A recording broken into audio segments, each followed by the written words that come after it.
ಆತ್ಮೀಯ ವಿದ್ಯಾರ್ಥಿಗಳೇ, ತಮ್ಮದೇ ಆಗಿರ್ತಕ್ಕಂಥ ಯೂಟ್ಯೂಬ್ ಚಾನಲ್ KSB ಸ್ಟಡಿ ಪಾಯಿಂಟ್ಗೆ ಸ್ವಾಗತ. ಈ ವಿಡಿಯೋದಲ್ಲಿ 10ನೇ ತರಗತಿ ಸಮಾಜ ವಿಜ್ಞಾನ ವಿಷಯಕ್ಕೆ ಸಂಬಂಧಪಟ್ಟಂತೆ ರೂಪಣಾತ್ಮಕ ಮೌಲ್ಯಮಾಪನ 4. ಈ ಒಂದು ವಿಡಿಯೋದಲ್ಲಿ ನೋಡ್ತಾ ಹೋಗೋಣ. ಅದಕ್ಕೆ ಮುಂಚೆ ನೀವಿನ್ನೂ ನಮ್ಮ ಚಾನಲ್ ಸಬ್ಸ್ಕ್ರೈಬ್ ಮಾಡಿಲ್ಲ ಅಂತಂದರೆ ದಯವಿಟ್ಟು ಸಬ್ಸ್ಕ್ರೈಬ್ ಮಾಡ್ಕೊಳ್ಳಿ.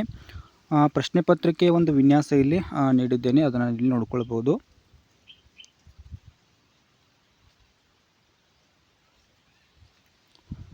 ಆಮೇಲೆ ಘಟಕವಾರು ಅಂಕ ಹಂಚಿಕೆ ಕೂಡ ಇಲ್ಲಿ ಮಾಡಿ ಅಂತಂದ್ರೆ ಇಲ್ಲಿ ಕೊಟ್ಟಿದ್ದೇನೆ. ಸೊ ಅದನ್ನು ಕೂಡ ಇಲ್ಲಿ ನೋಡ್ಕೊಳ್ಬೋದು. ಸೊ ಯಾವ ಅಧ್ಯಾಯದ ಮೇಲೆ ಎಷ್ಟು ಅಂಕ ಅಂತಕ್ಕಂಥದ್ದು. ಓಕೆ, ಸೊ ಮೊದಲಿಗೆ ಪ್ರಶ್ನೆ ಪತ್ರಿಕೆಯನ್ನು ನೋಡ್ತಾ ಹೋಗೋಣ. ಆಮೇಲೆ ಉತ್ತರ ಸಹಿತ ಒಂದು ಪ್ರಶ್ನೆ ಪತ್ರಿಕೆಯನ್ನು ನೋಡ್ತಾ ಹೋಗೋಣ. ಮೊದಲೇದು 4 ಆಯ್ಕೆಗಳಿದ್ದು, ಸೊ ಅದಕ್ಕೆ ಸರಿಯಾದ ಉತ್ತರವನ್ನು ಆಯ್ಕೆ ಮಾಡಿಕೊಂಡು ಬರಬೇಕಾಗಿರ್ತಕ್ಕಂಥದ್ದು.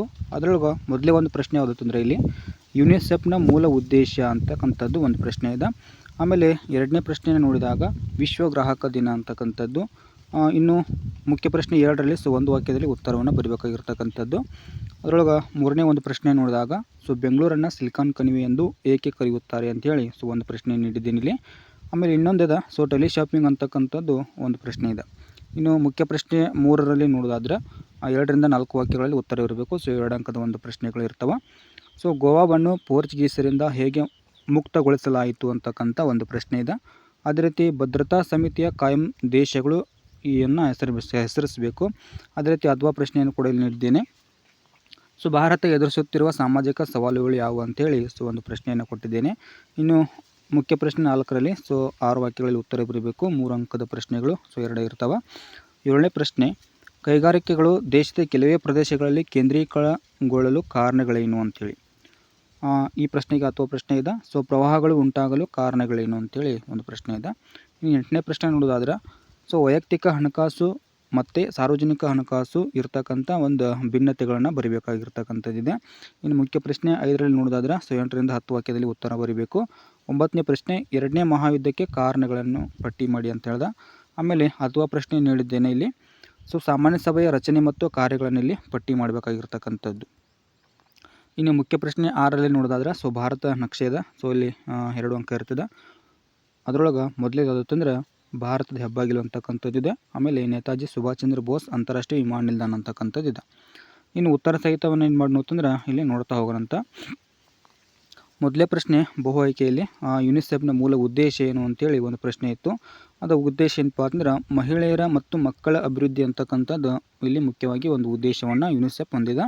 ಇನ್ನು 2ನೇ ಪ್ರಶ್ನೆ ನೋಡೋದಾದ್ರೆ ವಿಶ್ವ ಗ್ರಾಹಕರ ದಿನ ಅಂತೇಳಿದೆ.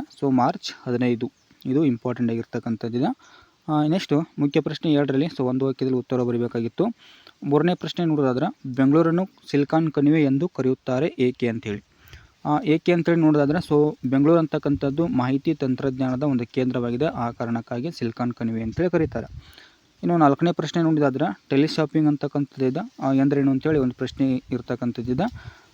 ಇಲ್ಲಿ ಟೆಲಿ ಶಾಪಿಂಗ್ ಅಂತಂದ್ರೆ ಮಾಹಿತಿ ತಂತ್ರಜ್ಞಾನದ ಒಂದು ಬೆಳವಣಿಗೆಯಿಂದ ಮನೆಯಲ್ಲೇ ಕುಳಿತು ವಸ್ತುಗಳನ್ನು ಕೊಳ್ಳೋದಕ್ಕೇನು ಅಂತೇಳಿ ಕರಿತೀವಿ ಅಂತಂದ್ರೆ ಟೆಲಿ ಶಾಪಿಂಗ್ ಅಂತೇಳಿ ಕರಿತೀವಿ. ಇನ್ನು ಮುಖ್ಯ ಪ್ರಶ್ನೆ 3ರಲ್ಲಿ 2ರಿಂದ 4 ವಾಕ್ಯಗಳಲ್ಲಿ ಉತ್ತರವನ್ನು ಬರೀಬೇಕಾಗಿತ್ತು. 5ನೇ ಪ್ರಶ್ನೆ ನೋಡೋದಾದ್ರೆ ಗೋವಾವನ್ನು ಪೋರ್ಚುಗೀಸರಿಂದ ಹೇಗೆ ಮುಕ್ತಗೊಳಿಸಲಾಯಿತು ಅಂತೇಳಿ ಸಿಂಪಲ್ ಇದೆ. ನಿರಂತರವಾಗಿರ್ತಕ್ಕಂಥ ಚಳವಳಿ ಆಗ್ತದೆ ಭಾರತಕ್ಕೆ ಸೇರಲು ಅಂತೇಳಿ. ಇನ್ನು ಪೋರ್ಚುಗೀಸರಿಂದ ಚಳವಳಿ ದಮನ ಮಾಡ್ತಕ್ಕಂಥ ಒಂದು ಪ್ರಯತ್ನ ಕೂಡ ನಡೀತದೆ. ಇನ್ನು ಪೋರ್ಚುಗೀಸರು ಆಫ್ರಿಕಾ ಯುರೋಪಿನಿಂದ ಏನು ಮಾಡ್ತಾರೆ ಅಂತಂದರೆ ಇಲ್ಲಿ ಸೈನ್ಯವನ್ನು ತರಿಸ್ಕೊಳ್ತಾರೆ. ಅದೇ ರೀತಿ ಸತ್ಯಾಗ್ರಹಗಳಿಂದ ಏನಾಗ್ತಿತ್ತಪ್ಪ ಅಂದರೆ ಗೋವಾ ವಿಮೋಚನಾ ಹೋರಾಟ ಅಂತಕ್ಕಂಥದ್ದು ತೀವ್ರತೆ ಗೊಳ್ತದೆ. ಇನ್ನು ಭಾರತ ಸೈನ್ಯ ಏನು ಮಾಡೋದಂದರೆ ಇಲ್ಲಿ ಮಧ್ಯಪ್ರವೇಶಿಸಿದ. ಆಮೇಲೆ 1961ರಲ್ಲಿ ಗೋವಾ ಅಂತಕ್ಕಂಥದ್ದು ಭಾರತಕ್ಕೆ ವಿಲೀನಗೊಳ್ತದೆ ಅಂಥೇಳಿ ನೋಡ್ಬೋದು. ಇನ್ನು 6ನೇ ಪ್ರಶ್ನೆ ಭದ್ರತಾ ಸಮಿತಿಯ ಕಾಯಂ ದೇಶಗಳನ್ನು ಹೆಸರಿಸಿ ಅಂತೇಳಿ ಅದರೊಳಗೆ ನೋಡೋದಾದ್ರೆ ಅಮೇರಿಕಾ ದೇಶದ, ರಷ್ಯಾದ, ಆಮೇಲೆ ಫ್ರಾನ್ಸ್ ಅಂತಕ್ಕಂಥದ್ದು, ಬ್ರಿಟನ್ ಅಂತಕ್ಕಂಥದ್ದು, ಚೀನಾ ಅಂತಕ್ಕಂಥದ್ದು. ಇಲ್ಲಿ ನೀವು ಒಂದು ಕೋಡ್ ಮಾಡಿರಿ. ರೇಸ್ ಎಫ್ ಅಂತೇಳಿ ಇದನ್ನು ನೀವು ನೆನಪಿಟ್ಟುಕೊಳ್ಳೋಕ್ಕೆ ಸಾಧ್ಯವಾಗ್ತದೆ. ಓಕೆ, ನೆಕ್ಸ್ಟ್ ಅಥವಾ ಪ್ರಶ್ನೆ ಇದೆ ಏನಂತಂದ್ರೆ ಭಾರತ ಎದುರಿಸುತ್ತಿರುವ ಸಾಮಾಜಿಕ ಸವಾಲುಗಳು ಯಾವುವು ಅಂತೇಳಿ ಬಾಲಕಾರ್ಮಿಕತೆ ಇದೆ, ಬಾಲ್ಯ ವಿವಾಹ ಅಂತಕ್ಕಂಥದ್ದು ಇದೆ. ಹೆಣ್ಣು ಭ್ರೂಣತೆ ಆಗಿರ್ಬೋದು. ಆಮೇಲೆ ಹೆಣ್ಣು ಶಿಶುಹತ್ಯೆ ಇದೆ. ವರದಕ್ಷಿಣೆ ಅಂತಕ್ಕಂಥ ಒಂದು ಸಮಸ್ಯೆ ಅಂತಕ್ಕಂಥದ್ದು ಅಥವಾ ಸವಾಲು ಏನಪ್ಪ ಅಂದ್ರೆ ಸಾಮಾಜಿಕವಾಗಿ ಭಾರತ ದೇಶ ಎದುರಿಸ್ತಕ್ಕಂಥದ್ದು. ಇನ್ನು ಮುಖ್ಯ ಪ್ರಶ್ನೆ 4ರಲ್ಲಿ ನೋಡೋದಾದ್ರೆ 6 ವಾಕ್ಯದಲ್ಲಿ ಉತ್ತರವನ್ನು ಬರೀಬೇಕಾಗಿತ್ತು. 7ನೇ ಒಂದು ಪ್ರಶ್ನೆ ನೋಡೋದಾದ್ರೆ ಕೈಗಾರಿಕೆಗಳು ದೇಶದ ಕೆಲವೇ ಪ್ರದೇಶಗಳಲ್ಲಿ ಕೇಂದ್ರೀಕರಣಗೊಳ್ಳಲು ಇಲ್ಲಿ ಕಾರಣಗಳೇನು ಅಂತೇಳಿ ಒಂದು ಪ್ರಶ್ನೆ ಇದೆ. ಅದಕ್ಕೆ ಮುಖ್ಯವಾಗಿ ಕಾರಣ ಏನಂತಂದಾಗ ಕಚ್ಚಾ ವಸ್ತುಗಳ ಲಭ್ಯತೆ ಇರುವುದರಿಂದ, ಆಮೇಲೆ ಮಾರುಕಟ್ಟೆಯ ಸೌಲಭ್ಯ ಅಂತಕ್ಕಂಥದ್ದು, ಕಾರ್ಮಿಕರ ಪೂರೈಕೆ, ಭೂಮಿ ಲಭ್ಯತೆ ಅಂತಕ್ಕಂಥದ್ದು, ಆಮೇಲೆ ಶಕ್ತಿ ಸಂಪನ್ಮೂಲಗಳ ಒಂದು ಲಭ್ಯತೆ ಇರಬೇಕಾಗ್ತದೆ. ಆ ಕಾರಣಕ್ಕಾಗಿ ಇನ್ನು ಸಂಚಾರ ಸೌಲಭ್ಯ ಅಂತಕ್ಕಂಥದ್ದು ಮುಖ್ಯವಾಗಿ ಕಾರಣವಾಗ್ತದೆ. ಇನ್ನು ಬಂದರುಗಳ ಸೌಲಭ್ಯ, ತಾಂತ್ರಿಕತೆ ಅಂತಕ್ಕಂಥದ್ದು ಅಥವಾ ತಂತ್ರಜ್ಞಾನ ಅಂತೇಳಿ ಕರಿತೀವಿ. ಸರ್ಕಾರದ ನೀತಿ ನಿಯಮಗಳು ಕೂಡ ಏನಾಗ್ತವೆ ಅಂತಂದ್ರೆ ದೇಶದ ಕೆಲವೇ ಪ್ರದೇಶಗಳಲ್ಲಿ ಕೈಗಾರಿಕೆಗಳು ಕೇಂದ್ರೀಕರಣಗೊಳ್ಳಲು ಅಥವಾ ಸ್ಥಾಪನೆಗೊಳ್ಳಲು ಮುಖ್ಯವಾಗಿರ್ತಕ್ಕಂಥ ಕಾರಣಗಳಂತೇಳಿ ನೋಡ್ತೀವಿ. ಇನ್ನು ಈ ಪ್ರಶ್ನೆಗೆ ಅಥವಾ ಪ್ರಶ್ನೆಯನ್ನು ಕೊಟ್ಟಿದ್ದೇನೆ, ಅದು ಏನಂತಂದ್ರೆ ಪ್ರವಾಹಗಳು ಉಂಟಾಗಲು ಕಾರಣಗಳೇನಂತೇಳಿ. ಮುಖ್ಯವಾಗಿ ಇರ್ತಕ್ಕಂಥ ಕಾರಣಗಳನ್ನ ನೋಡೋದಾದ್ರೆ ಅನಿಶ್ಚಿತ ಮಾನ್ಸೂನ್ ಮಳೆ ಅಂತೇಳಿ ಕರಿತೀವಿ. ಆಮೇಲೆ ಅತ್ಯಧಿಕವಾಗಿರ್ತಕ್ಕಂಥ ಮಳೆ, ಆಮೇಲೆ ನದಿ ಪಾತ್ರಗಳಲ್ಲಿ ಹೂಳು ತುಂಬುವುದು, ಆಣೆಕಟ್ಟು ಮತ್ತು ಅಡ್ಡಗಟ್ಟೆ ಏನಪ್ಪ ಅಂದ್ರೆ ಇಲ್ಲಿ ಹೊಡೆತ ಅಂತೇಳಿ ಕರಿತೀವಿ. ಇನ್ನು ನದಿ ಪಾತ್ರದ ಒಂದು ಬದಲಾವಣೆ ಆಗಿರ್ಬೋದು, ಚಂಡಮಾರುತದಿಂದ ಉಂಟಾದ ಮಳೆ ಅಂತೇಳಿ ನೋಡ್ಬೋದು.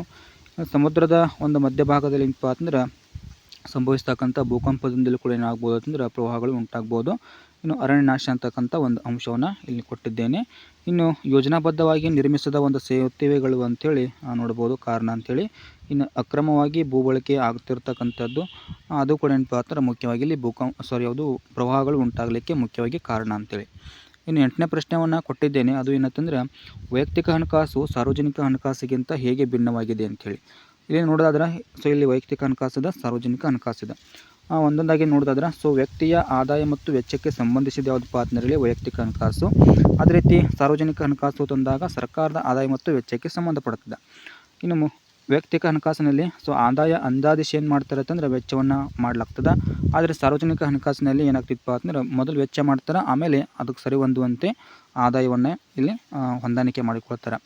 ಇನ್ನು ನೆಕ್ಸ್ಟ್ ವೈಯಕ್ತಿಕ ಹಣಕಾಸಿನಲ್ಲಿ ಹಣಕಾಸಿನ ವ್ಯವಹಾರಗಳು ಗೌಪ್ಯವಾಗಿಡಲಾಗ್ತದೆ. ಇನ್ನು ಸಾರ್ವಜನಿಕ ಹಣಕಾಸಿನಲ್ಲಿ ನೋಡೋದಾದ್ರೆ ಶಾಸನ ಸಭೆಗಳಲ್ಲಿ ಚರ್ಚೆ ಮಾಡ್ತಾರೆ. ಮಾಧ್ಯಮಗಳಲ್ಲಿ ಕೂಡ ಏನು ಮಾಡ್ತಾರೆ ಅಂತಂದರೆ ಇಲ್ಲಿ ಪ್ರಕಟ ಮಾಡಲಿಕ್ಕೆ ಒಂದು ಯತ್ನವನ್ನು ಮಾಡ್ತಾರೆ.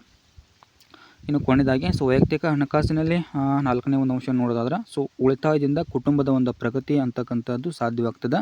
ಇನ್ನು ಸಾರ್ವಜನಿಕ ಹಣಕಾಸಿನಲ್ಲಿ ಅದನ್ನು ಉಳಿತಾಯ ಮಾಡಿರತ್ತಂದ್ರೆ ಇಲ್ಲಿ ಒಂದು ದೇಶದ ಪ್ರಗತಿಗೆ ಏನಾಗಲ್ಪ ಅಂದ್ರೆ ಕುಂಠಿತವಾಗ್ತದೆ. ಹಾಗಾಗಿ ಆದಾಯಕ್ಕಿಂತ ಅಧಿಕ ಹಣ ವೆಚ್ಚ ಮಾಡಿದ್ರೆ ಇಲ್ಲಿ ಪ್ರಗತಿಗೆ ಪೂರಕ ಅಂಥೇಳಿ ಇಲ್ಲಿ ಬರಿಬೋದು. ಇನ್ನು ಮುಖ್ಯ ಪ್ರಶ್ನೆ 5ರಲ್ಲಿ ತೆಗೆದುಕೊಂಡಾಗ 8ರಿಂದ 10 ವಾಕ್ಯದಲ್ಲಿ ಉತ್ತರ ಇರಬೇಕು. 4 ಅಂಕದ ಒಂದು ಪ್ರಶ್ನೆ ಇರ್ತದೆ. 9ನೇ ಪ್ರಶ್ನೆ ನೋಡೋದಾದ್ರೆ 2ನೇ ಮಹಾಯುದ್ಧಕ್ಕೆ ಕಾರಣಗಳೇನು ಅಂತೇಳಿ. ಸಾಕಷ್ಟು ಕಾರಣಗಳಲ್ಲಿ ನೀಡಿದ್ದೆ ನೋಡ್ರಿ. ಮೊದಲೇದು ಅವಮಾನಕರವಾಗಿರ್ತಕ್ಕಂಥ ಒಪ್ಪಂದಗಳಾಗ್ತವೆ. ಅದು ವರ್ಸೆಲ್ಸ್ ಒಪ್ಪಂದ ಅಂತೇಳಿ ಕರಿತೀವಿ. ಅದೇ ರೀತಿ ರಾಷ್ಟ್ರೀಯವಾದದ ಉಗ್ರತೆ ಅಂತೇಳಿ ನೋಡ್ತೀವಿ. ಉಗ್ರ ರಾಷ್ಟ್ರೀಯತೆಯ ಬೆಳವಣಿಗೆ ಆಗಿರ್ಬೋದು, ಕೈಗಾರಿಕೋದ್ಯಮಗಳಿಂದ ಧನ ಸಹಾಯ ಅಂತಕ್ಕಂಥದ್ದು, ಸೇಡು ಮತ್ತು ದುರಾಭಿಮಾನದ ಒಂದು ಚಳವಳಿಯ ಉಂಟಾಗ್ತದೆ. ಅದೇ ರೀತಿ ಸರ್ವಾಧಿಕಾರಿಗಳ ಬೆಳವಣಿಗೆ ಆಗಿರ್ಬೋದು. ಆಮೇಲೆ 2 ಶತ್ರು ಬಣ್ಣಗಳ ಉದಯ ಆಗ್ತದೆ. ರಾಷ್ಟ್ರಸಂಘದ ವಿಫಲತೆ ಅಂತಕ್ಕಂಥದ್ದು. ಕೊನೆಯದಾಗಿ ಪೋಲೆಂಡಿನ ಮೇಲೆ ಜರ್ಮನಿ ಅಂತಕ್ಕಂಥ ಒಂದು ದಾಳಿ. ಇವೆಷ್ಟು ಏನಿದಾವತ್ತಂದ್ರೆ 2ನೇ ಮಹಾಯುದ್ಧಕ್ಕೆ ಒಂದು ಮುಖ್ಯವಾಗಿರ್ತಕ್ಕಂಥ ಕಾರಣಗಳಂತೇಳಿ ನೋಡ್ತೀವಿ. ಇನ್ನು ಈ ಪ್ರಶ್ನೆಗೆ ಅಥವಾ ಪ್ರಶ್ನೆಯನ್ನು ಕೊಟ್ಟಿದ್ದೇನೆ. ಅದೇನಂತಂದ್ರೆ ಸಾಮಾನ್ಯ ಸಭೆಯ ರಚನೆ ಮತ್ತು ಕಾರ್ಯಗಳೇನು ಅಂತೇಳಿ. ಇಲ್ಲಿ ರಚನೆಯನ್ನು ಮೊದಲು ನೋಡೋಣ.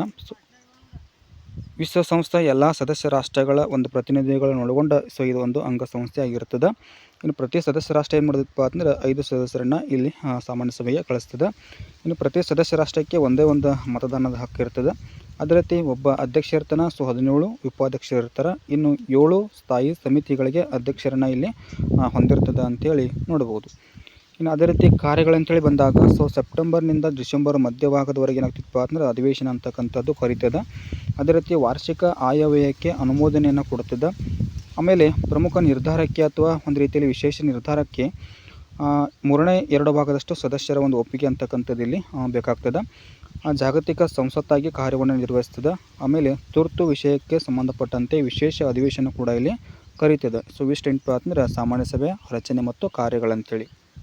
ಇನ್ನು ಕೊನೆಯ ಪ್ರಶ್ನೆ, ಭಾರತ ನಕ್ಷೆ ಬರೆದು ಕೆಳಗಿನವುಗಳನ್ನು ಗುರುತಿಸಬೇಕು. ಮೊದಲೇದು ಯಾವುದಂತಂದ್ರೆ ಭಾರತದ ಹೆಬ್ಬಾಗಿಲಿತ್ತು.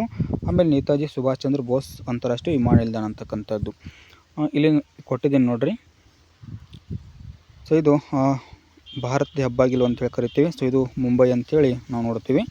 ಅದೇ ರೀತಿ ನೇತಾಜಿ ಸುಭಾಷ್ ಚಂದ್ರ ಬೋಸ್ರವ್ರದ್ದು ಒಂದು ಏನಂತಂದ್ರೆ ಅಂತಾರಾಷ್ಟ್ರೀಯ ವಿಮಾನ ನಿಲ್ದಾಣ ಪಶ್ಚಿಮ ಬಂಗಾಳ ರಾಜ್ಯ ಕಲ್ಕತ್ತಾ ನಗರ ಅಂಥೇಳಿ ಬರಿಬೇಕು. ಸೊ ಇದಿಷ್ಟೇನಂತಂದ್ರೆ ಇಲ್ಲಿ 10ನೇ ತರಗತಿ ಸಮಾಜ ವಿಜ್ಞಾನ FA4 ಅಂತಕ್ಕಂಥದ್ದು ಒಂದು ಪ್ರಶ್ನೆ ಪತ್ರಿಕೆ ಆಗಿರ್ತದೆ. ಇಲ್ಲಿಗೆ ಈ ಒಂದು ವಿಡಿಯೋನ ಮುಗಿಸ್ತಾ ಇದ್ದೀನಿ. Thank you.